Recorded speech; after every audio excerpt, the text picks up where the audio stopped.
want to focus on while we can't succeed, we can make that very real. Whatever we focus on, we get. Some things you talked about are very real. But what we have to do, again, is condition ourselves to change those beliefs that the outside world is going to determine our success. The only thing that's going to determine is the inside world. The things that you believe and the actions you take every day are what shape your destiny. And although there will be challenges, there's no doubt. Although people will judge you, there's no doubt. Although the people put up walls, there's no doubt. But you can make it through those walls if you focus on where's the hole. If you focus on how do I get over the wall or under it or around it. And people that succeed focus on what they can do, how to make things work, instead of focusing on, well, it probably won't work anyway, so why even try? If you look for answers, if you focus on answers, you'll get them, but you gotta not give up. You gotta stop making excuses. You gotta take some action. That's what personal power is, the ability to take action in spite of all the fears, in spite of all the reasons why you couldn't make it.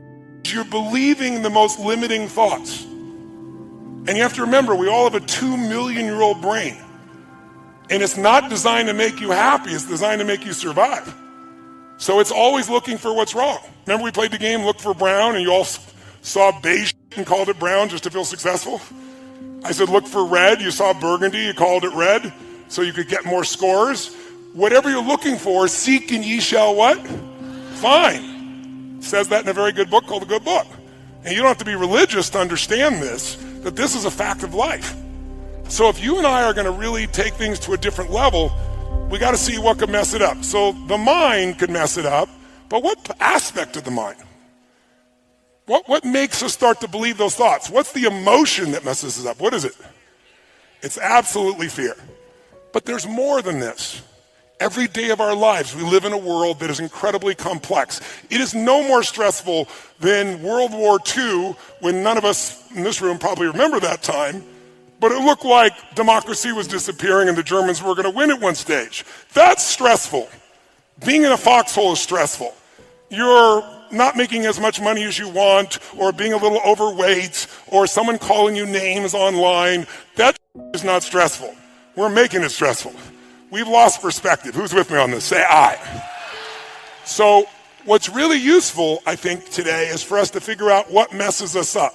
And one of the biggest things that messes us up is expectation.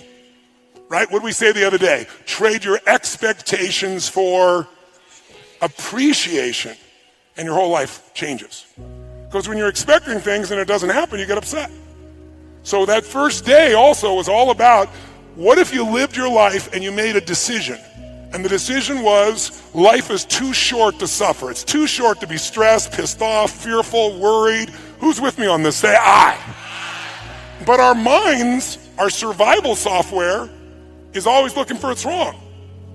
Our job is to create the happiness. And the only way you do that is you draw a line in the sand and say, I'm not going to suffer. I'm going to be honest. If I start to feel that stress, I'm going to breathe, and I'm going to realize we're the only creatures on the planet that can think a thought and become angry. Think a thought and become playful. Think a thought and be worried. Think a thought and feel loved. That's why we can change how fast? But you have to take control and train this brain. If you don't train this brain, it'll use you instead of you using it. You have to identify with your heart or your soul or your spirit instead of the brain. As I said, in China, the heart is the emperor. It is the highest energy. It's the thing that is worshipped, because when you were born, there was no brain. Your heart started beating and there wasn't a brain in you as a fetus. It has its own intelligence. It produces hormones that strengthen your bones. It is the strongest force in your immune system. This is the ticket. This is what we get caught up in. We want to use the head and heart together, and then we have the power of both of them.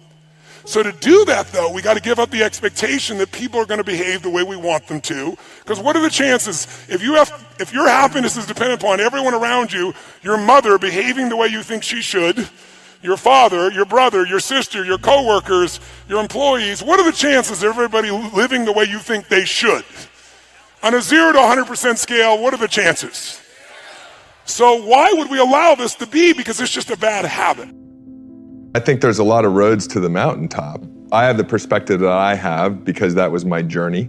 And I had to start figuring out how to walk in the darkness, because that's kind of what it's like. What darkness? What do you mean? Like, meaning when you're caught in this psycho-cybernetic loop. Can you define psycho-cybernetics? Yeah, so it's this idea that what you believe will dictate your thoughts on a moment-by-moment basis. So if you believe that, money's hard to make. As a simple example, you're not going to have ideas or thoughts around money that would be lending to making it easily, right? And so what you believe dictates what you think. You can't get like an apple from an orange tree. And what you think you then experience is an emotion, right? And then that emotion then dictates what actions you do or do not take. And they're always aligned, right? Your beliefs dictate your thoughts, dictate your emotions, dictate your actions, which produce your results. And your results, when you look at them, then just reinforce the original belief. And so we're caught in that construct, right? But the linchpin is the belief system. So the question is, how do I actually change what I believe? If my beliefs really do dictate my destiny, right? Which is, I'm not the only person suggesting that. The question becomes, how do I change my beliefs? And in that is an inherent challenge, because by definition, beliefs are that which are true, right, for us. And so then the question is, how do we break out of this? My way of breaking out of it was at one point to understand, and I'll start to kind of walk you through the structure of it, to understand that there were only two states of emotional beingness that I could be in at any given point in time. I would either be in a powerful state of being, states like joy, curiosity, excitement, calm, peace, passion, or I would be in a primal state of being, boredom, anger, frustration, some form of fear. I'm always in one of those two states, and I'm never in two states at one time. Now, those map beautifully to the sympathetic nervous system and the parasympathetic nervous system, right? So at any moment, we're either in fight or flight or we're in rest and relaxation. Through my journey, what I realized was the only cause of that switch to be flipped was my own thinking. The meaning that I was giving the experience. The experience itself wasn't dictating whether I was in a primal state or a powerful state, whether I was in sympathetic fight or flight or parasympathetic rest and restoration or relaxation. It was the meaning I was giving the experience. And so that meant that all of my personal suffering was within my own control. I needed to start controlling the meaning I was giving the experiences of life. I'm a huge believer in identity driving behaviors. I have a hard time explaining to people, though, how to adopt a new identity. How have you done it in your own life? I think that's the best place to say. My identity, obviously this is a work in progress, right? I would say that I would start with they call it the two smallest words in the English language, but they're the two most powerful words in the English language. It's I am, right? I am, because whatever you put after that determines your destination or your destiny, right? And I think your identity is who you believe you are. And I feel like when we're talking about playing to the edge of our limits and really playing there and living in that place where we're stretching, I do believe, and I get inspired every time I see your Insta story. You're like, it's like 4:30 and you're working out, you're doing your work, but that's who you are, right? You don't have to fight it because you can't imagine yourself not doing that. And that's the level of that I think is what's most important. So I would think about going through an exercise, and I've done this with friends. I've had them sit, or in groups, we do these conferences and such, and I have people pair up with someone they don't know, and what they're gonna do is they're gonna do an exercise, I am, and they're gonna talk about, they're literally gonna fill in the blanks for 3 minutes until I call time. Wow. So you have to go and you could do this right now. Like if you were to fill in I am blank, like I would say, I am a student, I am a teacher, I am a son, I am all this. But eventually I'll get to a point where I don't know what else to say. And that's what the real interesting answers come out of, right? Because it's a great way for networking and knowing somebody else. But it also shows us this really big tapestry of our life to the point that we've gotten to right now, where I relate to these aspects of ourselves. And I think it's a nice exercise when we talk about self-awareness being a superpower, really knowing who we think we are. Because if we don't believe that we're a public speaker or we're a great parent or we're a great learner or genius, then we'll never be able to reach our full potential, because that will always be the ceiling that we bump up against. People have a story, I can't find love because my dad left when I was 1. I can't find love because my mum preferred my brother. I can't be a success because I never went to university. I can't speak in public because I blush. And without understanding, when you describe why you can't, you keep it going. If you keep talking about the symptom, your mind keeps it alive, because whatever you focus on, you get more of. And so a lot of people have language that's completely irrelevant. Like, yes, I know your dad left when you was 1. I know your mother put you up into foster care and didn't love you, but that's then. This is now. And so they have outdated stories, outdated language. I can't do that because the classic one I hear all the time, oh my God, my boyfriend just ripped out my heart, stamped all over it, killed me. And if I find love again, it will kill me. I'm like, darling, he got bored. And you would have got bored too if you'd stuck around. And that was your starter relationship. Go and find a better one with someone amazing. Everything he loved in you, you didn't take it home with him. It's still there. So don't use that irrelevant, I found love and it killed me when it ended. So I found love, the wrong person, but I'm going to find it again with the right person. It's going to be amazing and compelling. He's going to fall in love with my soul. We're going to be together forever. Because you got to turn your mind on, and it loves exciting words, dramatic words.